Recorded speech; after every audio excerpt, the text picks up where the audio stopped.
Katika wasaa mwingine, karibu tena mtazamaji wa The World News katika kipindi hiki cha ulimwengu wa siasa.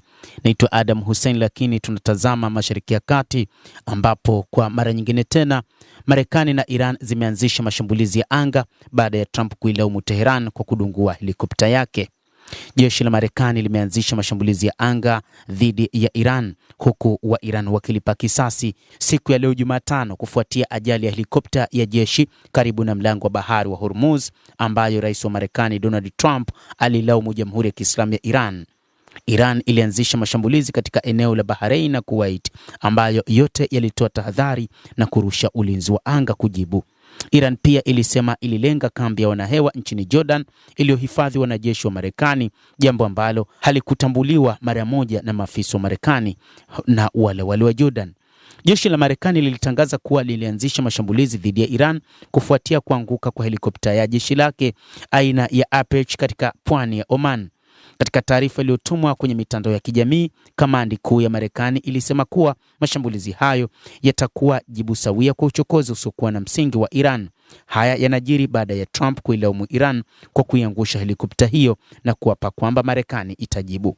Nimefahamishwa hivi punde na jeshi letu kuu kwamba jana usiku wa Iran waliangusha mojawapo ya helikopta zetu za kisasa za Apache walipokuwa wakipiga doria kwenye mlango wa bahari wa Hormuz, Trump aliandika katika chapisho la mtandao wa Truth Social.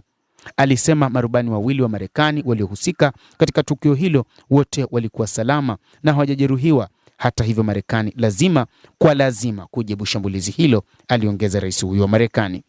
Matamshi yake yalitia wasiwasi na kutokuwa na uhakika zaidi wa matarajio ya mapatano yaliyotangazwa Aprili 8 katika vita katika Ghuba.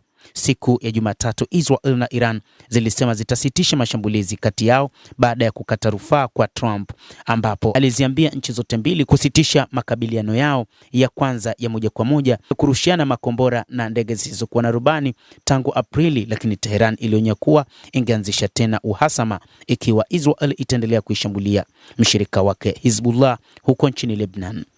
Waziri wa mambo ya nje wa Iran Abbas Araghchi alisema kuwa jeshi halitaacha mashambulizi au vitisho vya kujibiwa.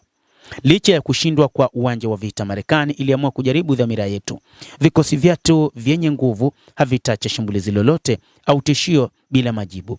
Ondokeni katika eneo letu ikiwa mnataka kuwa salama, Araghchi alichapisha katika ukurasa wa X baada ya shambulizi la Marekani ambalo Rais Donald Trump alilitaja kama kulipiza kisasi kwa kuangushwa kwa helikopta yao ambayo ilikuwa ikirandaranda katika maeneo ya mlango wa bahari wa Hormuz, na ni kwa sababu wa Iran walidhani ndege hii ilikuwa moja kati ya ndege zinazofanya uchunguzi ama ndege za kijasusi.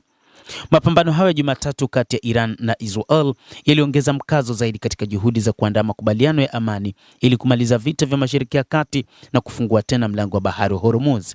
Katika tukio la kwanza, ndege isiyokuwa na rubani ya jeshi la wanamaji la Marekani ilipata na kuwaokoa wafanyakazi hao wawili kutoka katika helikopta ya Apache iliyoanguka majini katika eneo la pwani ya Oman, jeshi la Marekani liliambia shirika la habari la Reuters. Kamanda mkuu wa jeshi la Marekani alisema Apache AH-64 ilianguka karibu majira ya saa 3 saa za ndani mnamo siku ya Jumanne. Ndege isiyokuwa na rubani iliyofanya uokoaji ilikuwa ni ya Marekani Navy Corsair, ambayo mtengenezaji Saronic anasema kwenye tovuti yake ina futi 24. Ina uwezo wa kubeba hadi kilogramu 454 na ina uwezo wa kutembea zaidi ya maili 1000. Ndege hiyo iliyochukua na kuwasafirisha hadi eneo jingine majini ambako walipandishwa hadi kwenye helikopta kwa usafiri zaidi, alisema kapteni wa jeshi la wanamaji Tim Hawkins, msemaji wa kamandi kuu.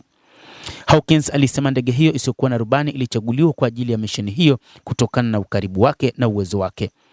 Kikosi kazi cha 59 cha meli za Marekani kinachofanya kazi katika eneo hilo ni kitengo maalum cha kuunganisha mifumo isiyokuwa na rubani na akili bandia na shughuli za kila siku za baharini. Endelea kutufuatilia mtazamaji, na nikusihi usisahau kulike, kucomment, kadhalika kusubscribe channel yetu hii ili upate habari hizi kwa mapana kupitia The World News. Naitwa Adam Hussein, endelea kuwa nasi wakati wote, endelea kutufuatilia.